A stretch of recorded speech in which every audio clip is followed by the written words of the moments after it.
Okay, now we're going to look at how practicing your skills with panic attacks develops over time. Because like learning any new skill, the more you practice, the easier it gets. But also be prepared that it takes some time to get used to everything. And to begin with, it feels like a struggle to remember everything you think you have to remember. And even then, sometimes you feel anxious because I can't remember what I'm meant to remember, what am I meant to do. But just take your time, go over the books carefully, put some of the things into practice, and then you'll get to know what things work best for you. So let's look at how practice develops over time. First of all, before you know the truth about panic attacks and fight or flight sensations arise out of the blue, the automatic reaction is just we tense up every muscle in our body. So we start to misinterpret, right? Thoughts are, oh no, here it comes. This feels like a really bad one. What am I going to do? I've got to get away, got to get out of here. What if I can't get through this? Oh my God, this is terrible. And so on and so forth. Misinterpretation, catastrophization.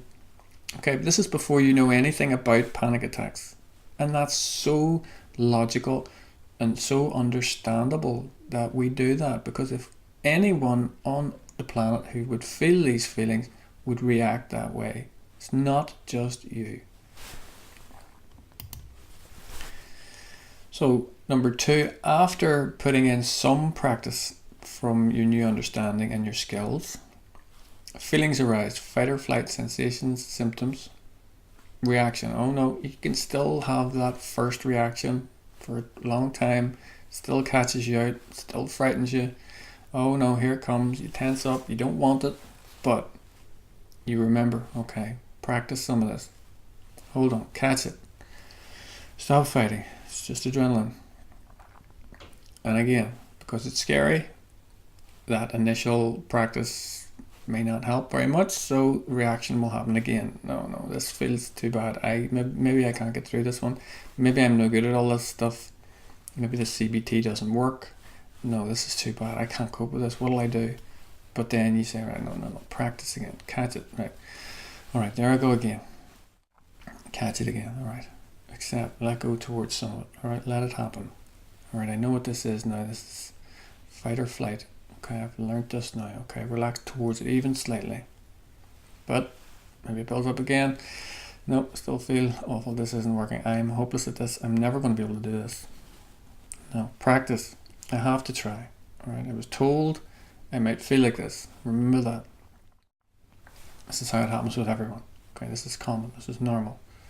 This is going to take time. All right. Fighting and running away is what's keeping it all going. All right. There's nothing out to get me. Just adding fear, and I'm getting caught up in the fear cycle. Okay. If I choose to experience the feelings even slightly, I won't have as much fear eventually. No, I hate this. I can't stand this. Right. No, hang on. You're stirring. It will pass. Got to practice. Bring it back. Okay, choose this minute now to practice. No, but this has gone on so long now. My life's never going to be the same ever again. No, wait, stop. At this moment now, practice. Here, now. Feet on the floor. Relax your stomach. Come into the room. Let it happen. It's just anxiety, just adrenaline. Give it time. It'll pass. Okay. Do you see what I mean?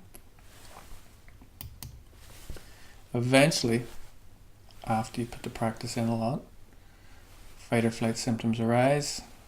You can still have that old reaction, that first feeling always catches you out, but very quickly, after you've put a lot of practice in, okay, stop fighting. Right, all right, let go all over like a sponge. Let it happen. Relax towards it. Let go. It'll pass. It'll be all right. No danger. It's just adrenaline.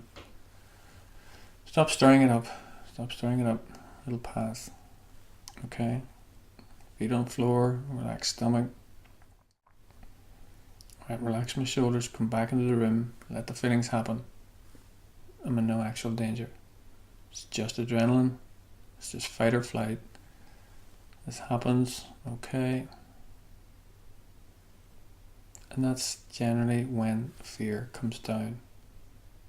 right? And the more you do that and the more you lose your fear of panic, it will stop happening. Even the fight or flight, happening out of the blue will stop happening, because you're not adding a lot of, daily anticipatory anxiety. So, you just won't experience the trigger even. And that's when you lose your fear of panic, really lose your fear of it and understand it. And that's why you practice with it, to lose your fear. When you lose your fear of panic, it'll stop happening. And eventually you'll feel, as I do, that you can never really ever get caught up in the same cycles of fear. Again, it's impossible, because now that I completely know that it's just fight or flight, well, how can I ever lose that? How can I ever go back to thinking, what is this? What's happening to me? I'm in serious trouble. It's impossible, because I know too much now. So even if I experience extreme levels of anxiety now, I know what they are. I know what to do. I know I can never go back to having full-blown panic disorder ever again. It's just impossible. And lastly, remember, now this is important, because I know when I'm trying to teach people skills and teach them understanding about panic, they often think, what if I can't do this? What if I can't remember any of this?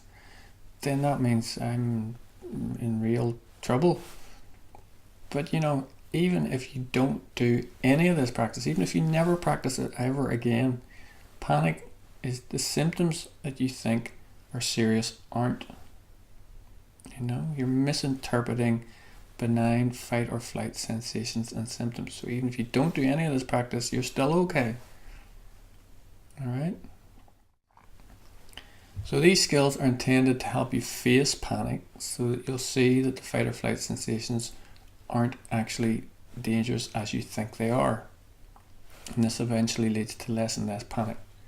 But keep in mind that ultimately, whether you do the exercises or not, panic cannot do you any actual harm. The fight or flight sensations are not what you think they are.